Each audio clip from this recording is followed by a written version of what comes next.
Assalamualaikum warahmatullahi wabarakatuh. Teman-teman, jumpa lagi di channelnya Abu Fatan. Hari ini aktivitas saya seperti biasanya di pagi hari, yaitu merawat burung lovebird. Sebagai seorang peternak lovebird, tentunya ini sudah menjadi kewajiban saya sehari-hari. Membersihkan kandang, memberi pakan, serta mengontrol kandang-kandang lovebird. Tentunya agar memperoleh hasil yang cukup lumayan nih teman-teman, agar produksinya juga lancar. Kandang-kandang ini harus saya cek setiap harinya, tentunya agar tidak terjadi sesuatu yang tidak diinginkan, seperti lovebirdnya sakit, lovebird stres, atau gagal produksi. Nah, kandang-kandang ini setiap harinya saya bersihkan dan juga saya kontrol. Sesuai dengan judul di atas, hari ini saya akan mengangkat tema tentang bagaimana caranya agar kita menghemat pakan, khususnya di tengah harga pakan lovebird yang sedang melambung tinggi ya teman-teman. Teman-teman perlu diketahui di sini ya, bahwa burung lovebird adalah salah satu jenis burung yang lumayan aktif. Jadi burung ini kalau kita kasih makan, rata-rata dia akan mencakar-cakar atau mengacak-acak. Nah, ini yang bikin konsumsi pakan kita boros ya, karena banyak pakan yang terbuang sia-sia alias nggak kemakan. Nah, seperti dilihat di saya di sini, hampir tiap hari pakannya diacak-acak nih teman-teman. Sayang sekali nih, banyak yang terbuang sia-sia alias nggak kemakan nih. Padahal kita tahu sendiri bahwa harga pakan burung lovebird saat ini sedang mahal sekali. Nah, ini yang menyebabkan konsumsi pakan burung lovebird kita menjadi boros nih, terutama di tempat saya ya. Jadi biaya pakannya harusnya lebih irit, malah jadi membengkak nih teman-teman. Ini sangat disayangkan sekali ya, padahal tempat makannya sudah saya ganti menggunakan dispenser, menggunakan tempat yang dari kayu seperti ini yang ada kawatnya, tetap saja masih diacak-acak nih teman-teman. Ya, karena naluri alami sebagai burung lovebird yang begitu aktif, dia akan mengacak-acak atau mencari biji millet yang masih utuh nih teman-teman. Jadi tetap saja masih berantakan. Ini dapat dilihat di sini ya, bahwa lantainya juga berantakan. Akibatnya pakannya jadi boros. Nah, ini harus diambil tindakan nih, bagaimana caranya agar burung lovebird tidak mengacak-acak pakan. Nah, ini akhirnya saya menggunakan toples nih teman-teman. Ya, dapat dilihat di sini ya. Nah, setelah saya pakai toples, lovebirdnya tidak mengacak-acak nih. Kalaupun dia mengacak-acak, artinya si millet tersebut tidak akan jatuh, tapi masih ngumpul di dalam toples. Jadi tidak ada sisa millet yang pada berjatuhan ke lantai ya. Dia akan ngumpul di dalam satu toples. Ini jauh lebih enak ya, alias lebih irit juga nih teman-teman.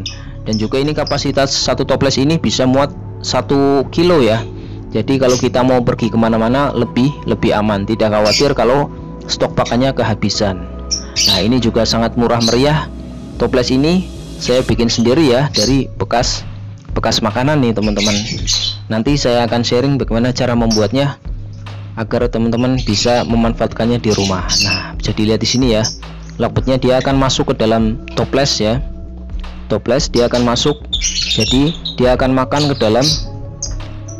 Otomatis nggak ada yang kebuang ya, karena milletnya ngumpul di dalam satu toples. Nanti kalau millet tersebut sudah habis, dia akan kelihatan ya, tinggal sedikit, nanti kita tinggal tambahkan lagi.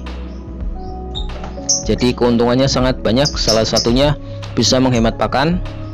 Yang kedua, tempatnya juga jadi bersih, kita tidak perlu sering-sering menyapu. Nah, saya akan share bagaimana sih cara membuatnya nih, khusus buat teman-teman semua. Nah, saya menggunakan toples nih, toples kayak microwave ya, bekas kue. Nanti kalau teman-teman nggak ada, ya intinya pakai toples yang bening ya, tujuannya biar bisa dikontrol. Bisa bekas toples makanan atau kue ya. Kita siapkan gunting, dan juga ini gelas buat mal ya. Nah, ini buat nulisnya bisa pakai spidol. Nah, saya karena nggak ada spidol, saya pakai krayon. Membuatnya juga sangat mudah sekali nih teman-teman. Pertama, kita ambil tutup toplesnya ya, lalu kita bikin malnya, kita tandain ya menggunakan spidol atau apa aja ya, yang penting bisa buat tanda. Saya berhubung spidolnya nggak ada, saya menggunakan krayon nih teman-teman. Ya maklum ya, karena spidolnya nggak ada.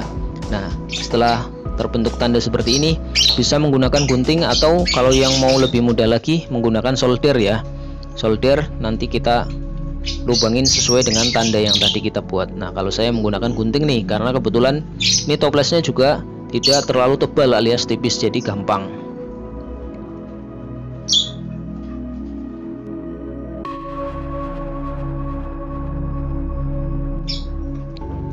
Ya, setelah tutupnya kita gunting dan terbentuk lubang, kita tinggal pasang saja ke dalam toplesnya ya. Jadi langsung kita tutup, sudah jadi ya, gampang sekali ya, sangat simpel sekali. Tinggal kita masukkan milletnya ke dalam toples. Nah, satu toples ini bisa muat 1 kilo nih, 1 kilo millet. Jadi lebih aman kalau kita mau bepergian jauh, misalnya mau keluar kota atau mau pulang kampung. Stoknya nggak khawatir kehabisan ya, karena ini satu toples ini bisa muat 1 kilo millet. Dan juga harga toples ini juga cukup murah meriah, ini bisa dibeli di toko-toko kue nih. Ini harganya cuma 2000. Saya biasanya kasih potongan bata nih, tujuannya buat pemberat ya, biar nggak kebalik. Kalau nggak dikasih potongan bata biasanya suka kebalik nih teman-teman. Nah, kita masukkan ke dalam kandang kotaknya, otomatis nanti si burung akan masuk ya kalau dia lapar.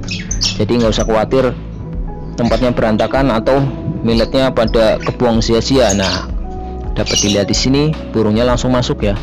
Setelah saya menggunakan seperti ini, artinya konsumsi milletnya jauh lebih sedikit alias nggak boros nih. Kenapa? Karena nggak ada millet yang kebuang sia-sia nih teman-teman. Jadi milletnya rata-rata kemakan habis ya, karena nggak ada yang diacak-acak. Kalaupun diacak-acak dia masih dalam satu toples nih, jadi dia akan dimakan lagi nih teman-teman. Nanti kalau posisi milletnya sudah habis, bisa dilihat ya, karena toplesnya bening, jadi nanti kelihatan. Tinggal kita isi lagi nih teman-teman. Nah, seperti ini ya, bisa dilihat tuh, saya isi full. Ini bisa buat sekitar 2 mingguan lebih ya, 2 mingguan saya nggak perlu ngisi lagi. Nanti kalau sudah habis baru saya tambahkan lagi.